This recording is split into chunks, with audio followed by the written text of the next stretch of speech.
Welcome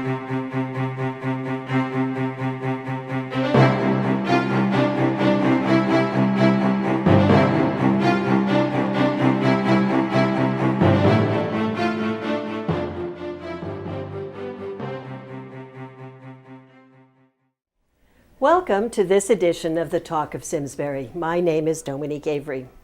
Today we're going to talk with two Simsbury celebrity chefs and restaurant owners and a local organic farmer about their restaurants, the farm-to-table concept, and local and organic farming.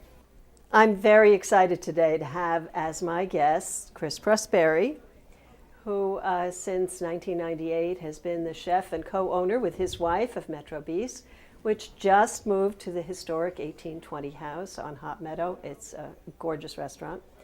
Also here is the award-winning chef Tyler Anderson, a relative newcomer to town who, after winning accolades as the chef of the Copper Beech Inn, opened Millwright's restaurant almost 2 years ago in the historic Hopbrook Gristmill on West Street.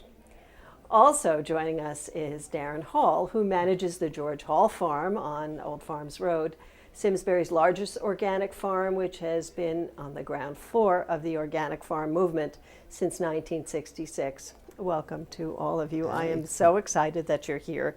It's rare that we on public access television have such media stars, and Daren, I'm really glad you're here too. Before we get into the meat of the discussion, I sort of wanted to give our viewers a chance to learn something more about each one of you. Chris, I thought we'd start with you.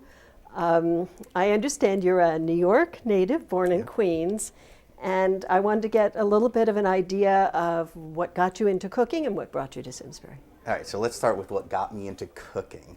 One thing people don't really know about Queens, in New York City, Queens is where all the chefs live. Really? From Manhattan. Yeah.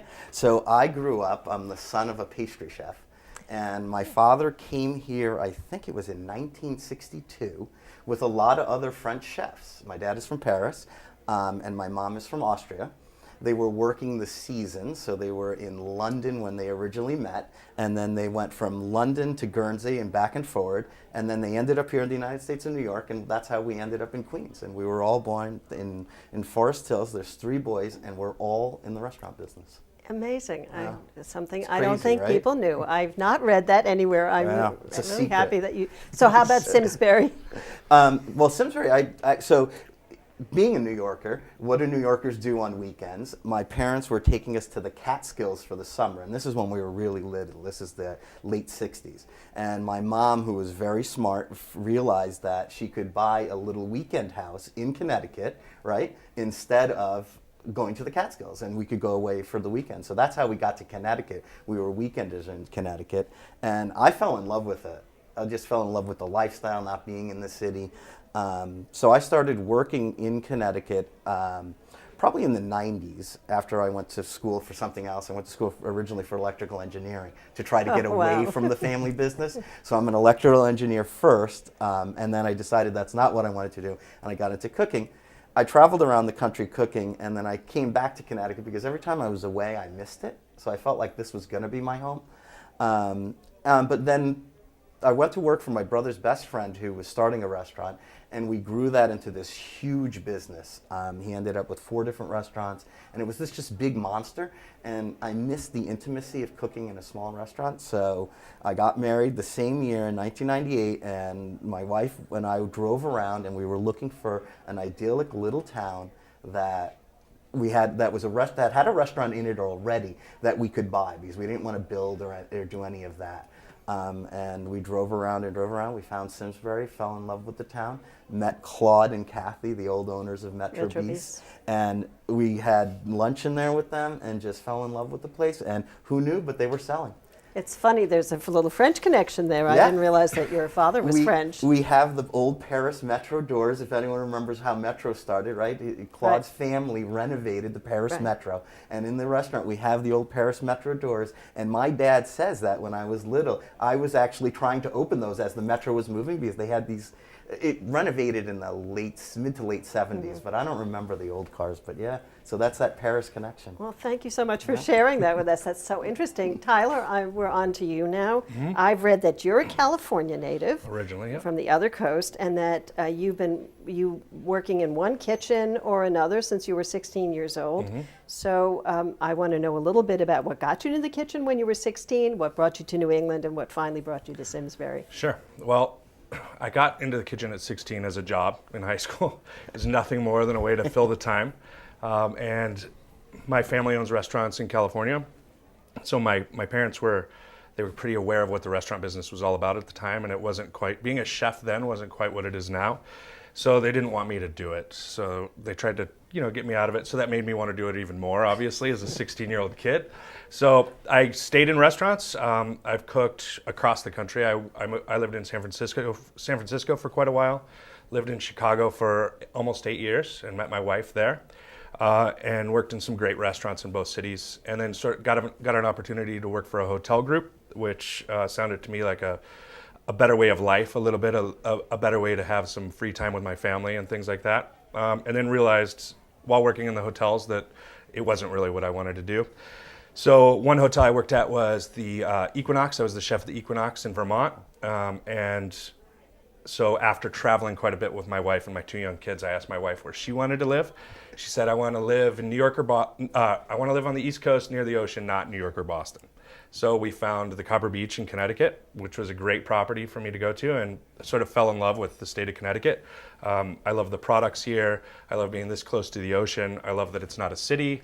It's a great place to raise kids, and Simsbury in particular. So along the way, while I'm at the Copper Beach for 4 years or whatever, start looking for my own restaurant. We looked at hundreds of opportunities, and then the opportunity to do the old Hotbrook building came around. Number one, you can't find a building like that anywhere in the world. It's an amazing place. Yeah. And then number two, Simsbury, the location of it allows us to deal with farms that are very close, and we're surrounded by the farmland. So it truly takes, it fulfills what we want to do with our food by having it really that local. So Daren, 1 second before I go on to you, I had wanted to ask later on, it's curious to me that Millwrights and Metro Bis and the Milla 2T and Abigail's, that there are a lot of good restaurants in this town. Do you think they're all attracted? You both sound like you like the rural atmosphere. You didn't want to be in a city. Is that what's attracting you guys, or what do you think? I think it's a mix. It's also the demographic. We have a demographic here that can support these sort of restaurants. It's not in every, to call Simsbury a rural community, not quite, but it's still, in the Farmington Valley, we have a group of diners who does go out to eat and appreciates some finer dining that we both do. And it's all year round. Like where I started in Connecticut was Litchfield County, so that was very seasonal. And we were crazy busy all summer long. And in the winter, the town really shuts down because there's a lot of people that summer out there. Because Simsbury has the combination of rural and a suburban town. That right. So Daren, I didn't mean to leave you out. I was doing fine. Very interesting stories from these two. No, it's fascinating. So you manage the George Hall farm for George Hall, who just turned 86 last summer. I actually went to the little birthday party. Could you tell us a little bit about for George, how he got into organic farming? He's been doing it since the mid-'60s. We've been doing it for a long time. George was one of the first in the state to go organic. He was actually certified from Vermont NOFA back in '78, which was 3 years before Connecticut NOFA got started, which was our certifier after. NOFA is? National Organic Farmers Association. And Connecticut had its chapter, and they were the ones that would certify us for our certification. But anyhow, that's just a little bit of that history. George was out watching a field of cabbage being sprayed, and his father was going through cancer at the time, or had passed away, somewhere close to that time, and his mother also. They died a year apart. And he was watching this cabbage getting sprayed. He was watching the leaves curl up around all the poison. That was back when they had DDT and some other things. So he's watching all this, and the cabbage leaves are folding up around there. And it dawned on him that the cabbage leaves were protecting the poison that was being sprayed on to keep the bugs off. So when he cut open a head of cabbage, there was poison in the middle of it. So that was how he led into the organic certification. It's really interesting. I had a friend in college who got this high-powered degree and And then somehow she also had a moment like that where she then, and she's a leading organic farmer now, and that was also in the mid-60s, exactly the same time. So there was a lot of people thinking about that issue at the time. Yeah. So the reason we have a farm, forgot, I wanted to ask why you are farming now. I was forced into it. You were forced into it. Child labor. Before the child labor laws came on. No, it's really interesting. Like, it's almost the same thing that Chris has. Your parents argue with you the whole time you're growing up not to become a chef, not to become a farmer, and it just drives you that much further. I've been fortunate. Since I was 3 years old, I've known that I wanted to be a farmer, and I've struggled to stay with that, but that's where it is. I love doing what I do down there. It's interesting now, though, that there seems to be a change in, 20, 30 years ago, nobody wanted to be a farmer. The same thing with you. You were sort of not supposed to be a chef, but now suddenly there are celebrity chefs, and farmers have risen in the food chain, so to speak, and are now sort of being more honored than they were before. And I think what's happened too is that at one time, as farmers left the farm to go to the city to become factory workers, it was easier money. They only had to work 8 or 9 hours a day. It wasn't that big of a deal. Most farmers are working between 12 and 16 hours a day, so there's 5 days a week, 40 hours a week. All that stuff is great for a grower. The other part of it too is that for a long time people were taking for granted where their food was coming from. It just shows up at the grocery store. We go down and we pick it up. Now, because of some of the things that are taking place on a more national level, people are worried about where their food's coming from, and you hear about it in the outbreaks of Listeria or E. coli or Salmonella. All these corporate farms have such a broad range of travel they do with their products. You can have 5 or 6 states worth of people infected with one disease. And when you're a local grower, when you affect a small group of people, you know about it immediately, and it can be curbed at that level as opposed to putting on a truck. I mean, they just did a meat recall for a year's worth of meat from one of the companies because they thought they had some type of something in it. So the reason I have a farmer and 2 chefs here is to talk about that whole issue that seems to be very important to you in both of your restaurants, the being close to the food that you serve. Yeah. And I've got a great story tying directly into that. So the spinach outbreak, which was a couple of years ago. Mm-hmm. So we get inspected by the local health department, and the local health department came in and just did their normal inspection. And they quickly ran into the kitchen because I was serving a spinach salad. And they're like, no, you can't serve any spinach because we don't know where it's coming from. There's a spinach outbreak. And I was like, well, it can't be because my spinach comes from down the street, and I know they didn't sell it in Iowa, but that disconnect was still there, and that was only a few years ago, right? I mean, people really now understand that this is why it's so important, because you know your farmer, you know what they're doing to the food, and they know you, right? And that's a big plus. So isn't that a difficult thing, though, to make the connection between the restaurant and the farm? You guys have located yourself close to a lot of farms, but unless you live closer, how do you do that? How do you make the connection? How do you make those relationships?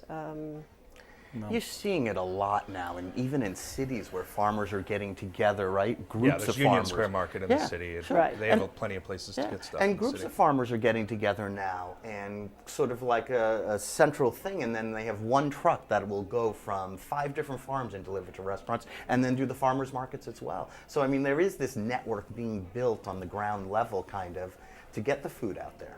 For me, it's one of the most exciting things about doing it, honestly, is the relationships that you are able to grow. It's instead of having like 2 purveyors that we use for everything, in season we have maybe 30 to 40 purveyors. So it's like Daren texts me, I get texts from all these different farmers. That's how we order these days from farmers via text. But that's what I meant. Yeah. Exactly. It's more complicated than just 2 purveyors. It's a lot more difficult, but it's a lot more rewarding at the same time. Like Chris brought in a product here. This is a guy I met the other day. Actually a few weeks ago, but he grows wheat berries down the street. I didn't even know he was here. But you learn some new things every day, and you have new products to work with every day, which is very exciting. And as the demand grows from restaurants and people, you'll see farms like that was Young's farm. you'll see farms like that doing new things because the demand is out there. I mean, he's not just growing wheat because he wants to grow wheat. He's growing wheat because people are actually buying it. He's doing wheat berries, and now he's milling it into flour, and people are buying the flour. buckwheat I mean, flour. there's a need for it. So, I mean, that's what's cool about this whole movement is that it's not just this restaurant. People at home are like, wow, I can get flour right down the street. So One of the things that I've noticed, and it's become especially difficult because these chefs, the chefs of today, actually know what these products are. When we were in the wholesale produce business, probably 30 years ago, we used to deliver to chefs, and all they were interested in back then was price. Whatever the price was, it was as long as it was the lowest, they would take it. These guys, you can't sell them on price. They only want quality now. It's not, price is almost a non-objective issue at this point. It becomes quality of product that's huge right now. And these guys are smart. They understand what each one of these things does at a different time during the year. That's why sometimes it's difficult dealing with them. Yeah, but see, I think you're giving me too much credit. I knew nothing. I mean, I didn't know a lot about any of this until I started working one-on-one with farmers. Because I didn't know, here's a good example, I didn't know spinach grew in the winter. I'm from New York. We don't have gardens. But I had no idea that I thought this it was spinach, frozen. Well, yes, it is though. That is, you got to understand. Ice That is the spinach, cool thing. This does freeze. Every night the temperature drops. This will actually freeze solid.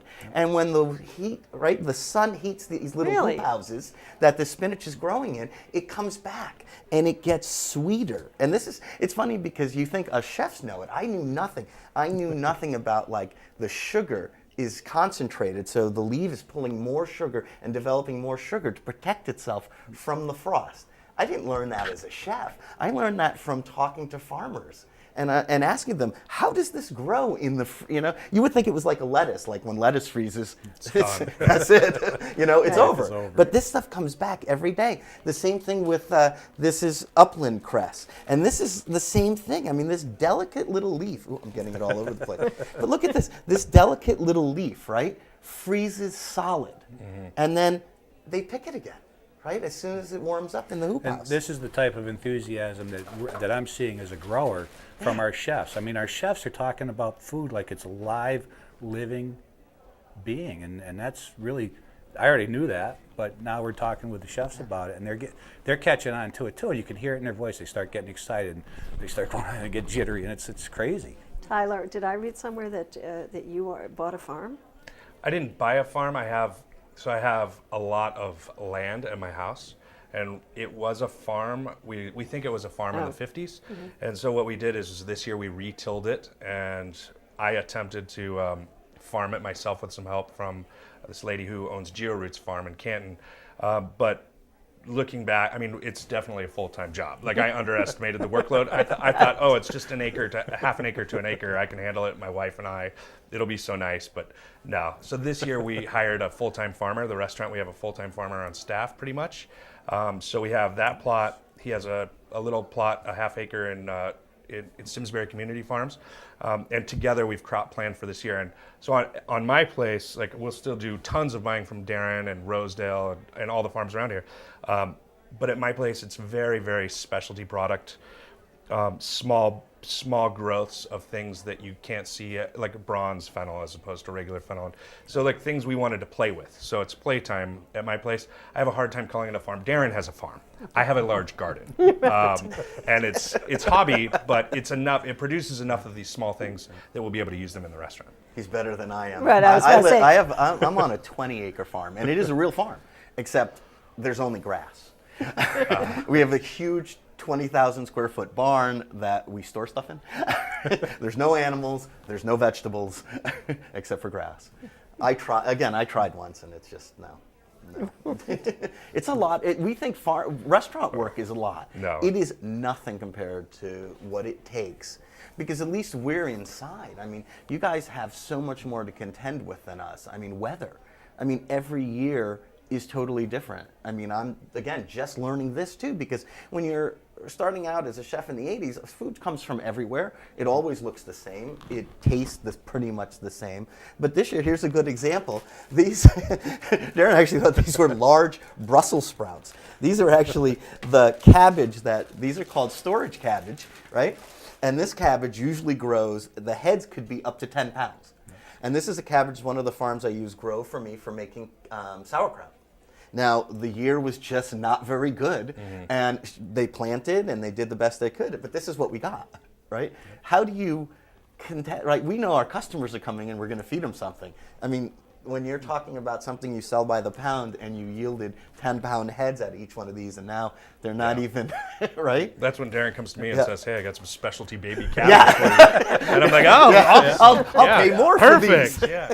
Yeah, it's every year is different, and right? that's the marketing side of it. You know, I know those heads of cabbage are supposed to be this big, and they're nowhere near that. So yeah, those would be baby cabbage, grown especially. And I'll be the guy who buys it. Yeah. But you just, you know, as a farmer, you're always optimistic. I mean, doesn't matter how bad this year was, next year's going to be a lot better. Or the year before, how bad that was. I mean, we were just looking at some records yesterday because we were getting ready to order seeds and get that stuff going. And last year at this time, our greenhouse was running full bore. Wow. And, you know, we were looking at turning some ground under and getting potatoes planted and stuff. And we're a little ways away from inches that. of ice on top So of that. do you have greenhouses that grew things over the winter, Yes. and did you supply restaurants? No, we're still in the learning stages of that. And then, like last year, I was amazed at how well we did selling the produce. Last year was an especially difficult year. The cabbage didn't grow well, the kale didn't grow well, beets were terrible, carrots were terrible, because they didn't produce like they normally do. So we were scrambling to get stuff out of the field and to market, because we do a bunch of farmers markets and we supply the restaurants and stuff. So we do a little bit, but it was just so much getting stuff out of the fields that we didn't get our greenhouses planted in time for production during this winter. So I planted some stuff in there that wasn't supposed to survive, and it survived. So I've got beets coming up, they'll be ready in a couple weeks. I got spinach, I got big honking spinach right now. We planted in January and it's coming along now. Cool. That's so amazing, isn't it? I got tatsoi, mizoon. So I got a couple small things because we're doing a farmer's Text me. market. We're doing a farmer's market down in New Haven, and I was planning on going every other week during the wintertime, and it ended up being every week. So Really? we're just gone crazy down there with stuff. That's beautiful looking kale. So, Chris, All right. what is that? This is wait, kale. wait till you That's try Okay, that. so wait a minute. What happened? That's got the winter burn on it. Yeah, but what happened first? Someone explain to me what happened to this. I used to sell, my farmers used to say, "Hey, got kale?" And they're like, "No, nobody eats kale." And I would buy some and I'd have to sneak it in things. Yeah. Now people want it in their salad. You tell me what What happened. happened? I mean, overnight, kale trend. became this. Okay, so back to, but this kale, it has the winter burn. So where is this kale from? This is the amazing thing, because this spinach and the stuff that they're growing now is in hoop houses, and they have to keep it covered, because even though it does shut down, I guess it has to be covered from the wind and stuff, because it will dry out and die. This, my farmer Karen said, is above the frost line. So in other words, this is still just hanging on the, on the plant, frozen solid. And, she waits for a warmer day to pick it, but you have to taste it. Did that come out of the field? Yeah, this came out of the field. You gotta rub it though. Give it a little massage. Yeah. Is that not? And when I say mean, massage, I don't know if you've ever eaten kale or not, but you have to I rub have. it. Well, You have to rub it between your fingers in order to Okay. break up the cellulose that's in it.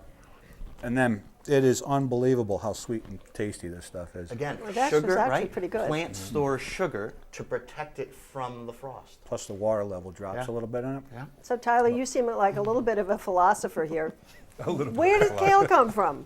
I mean, What it's a happened? trend. It happens in dining all the time. It's like, 10 years ago, nobody ate sea urchin roe either, and now you go to New York and uni's on everybody's menu. It's like pork belly got trendy for a little while, and these are things that are delicious. Don't get me wrong, like pork belly is amazing, but things get hot for a little bit in cities, and that sort of trickles down. And kale is one it's going to stay with us because it's so nutritionally great, and it's delicious. So more than being a trend, it is delicious. It is pretty good. But you just have to wait for these things to come around, and then all of a sudden, boom, everybody's serving kale on their menu. I think we have it 3 ways on our menu That's a right. salad. And 5 years ago, I wouldn't have had it anywhere. So, As a salad. yeah. We started raising kale almost 25 years ago, and I only learned last year that the only way to eat kale is when you have a leaf of it like this. I'm going to do this Yeah, right go ahead. now. Strip it right I off. just stripped it out like that. And then you do this. You just rub it up in your hands like this, And it breaks up the and it cell. changes the molecular structure of this kale. To lettuce sort of structure. Yeah, and I've done this Wow. at the farmers markets where I've split the That's leaf in amazing. half, and I said, try this, and they look at it, oh, it's bitter, it's terrible. Same leaf, rub it, give it to them, and then it That's changes. funny. Amazing. See, now this is why it's not just fun to work with farmers. It's exciting to work with farmers because chefs, I mean, especially chefs like me, we don't know any of this. I mean, we learn this from working directly with the farmers. So now I'm going to go completely in another direction to ask you about people and cooking. I've noticed a trend these days that people seem to watch people cooking on TV more often than they do it themselves. What is going on? What is that, Tyler? It's the way the world's going. I mean, it's great for us because it allows us, I think that's why people are so it's sort of this rebirth of culinary. People care about food now more in the United States than they ever have. And so people go on vacation to Italy or France and they're like, the food is so delicious. I don't know why it's so delicious. Well, it's because it wasn't delivered on a Cisco truck or a US Foods truck. It came from like the farm down the street. And so people are seeing that a lot more and they want to know how, why, what's going on with their food. And they want to know what they're putting in their bodies. And at the same time, cooking is like really fun. So you watch a TV show, you see that it's fun, you want to do it, and then you get to eat the fruits of your work. So. But I think a lot of people don't cook at home at all. They should. It's so easy. That's what I don't get. I mean, I'm one of the luckiest guys in the world because I get paid to do what most people do. Do you cook at home? Do I cook at home? You know, sometimes, not often because I'm not home often. Right. If I am, I mean, we do what's called Sunday dinners. So we go to a friend's house and a lot of us commune there and we cook all together for the week. And then people take bits and pieces home so they don't have to, because they have busy lives, they don't have to cook. So I'm told we have just a couple of minutes left. I wanted to ask whether either one of you ever watches cooking on TV? All I do is think about cooking. So I watch cooking on TV, I read about it. What's your guilty pleasure? What shows do I like? Yeah. I like Iron Chef and Top Chef. Those are my two favorite shows. I like the competition shows. I mean, I'm not going to, watching You won a Giotto's. food competition too. Yeah. I won a little one. But I like those competition shows, seeing what other chefs are doing in the world. And just, I like to watch what other professional chefs are doing in their kitchens. I got Chris? nothing. Nothing. I'm more, this is the thing, when I'm home, I have a lab in my house that I built a few years ago. So I've now taken, when I'm not cooking, I try to get the other side of my brain working and I go back to the engineering side of me. So I'm more into the science side when I'm not working. Well, that's interesting. Yeah. I guess it works both sides of your brain, right? Right. The creative side and then the more logical side. So, Daren, I wanted to ask you a little, we have 1 minute left. I wanted to ask you where you sell your farmers, what farmers markets you go to? We're at 14 of them during the course of the week during the summertime. We're in Simsbury, we're in West Hartford 4 days a week, in front of Whole Foods and at LaSalle Market. We're down in New Haven with the City Seed Markets down there 4 days a week. So we're in East Granby, we're over in East Granby, we're over in South Windsor. So we're scattered out all over the state. We go to where the markets are, where the desire to have organic produce is. That's where we end up. Well, our time is up. This went so fast. I want to thank everyone here at SCTV, the staff as well as volunteers, for helping us get this show on the air. And of course, thanks to my wonderful guests. Thank you for having us. This has been an amazing show. Don't forget, if you haven't already, check out Metro Beast, Mill Wrights, and the George Hall Farm. And finally, thank you for joining us. If you missed any portion of this show, you can find it on our website at simsburytv.org. I'm Dominique Avery. See you next time for the Talk of Simsbury.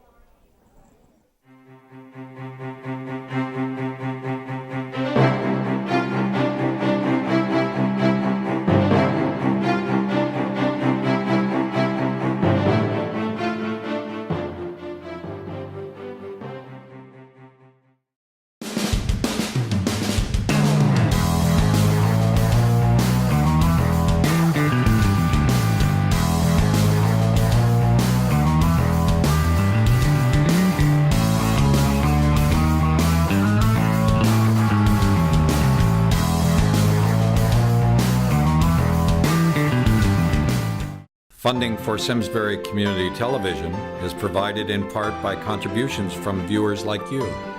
Thank you.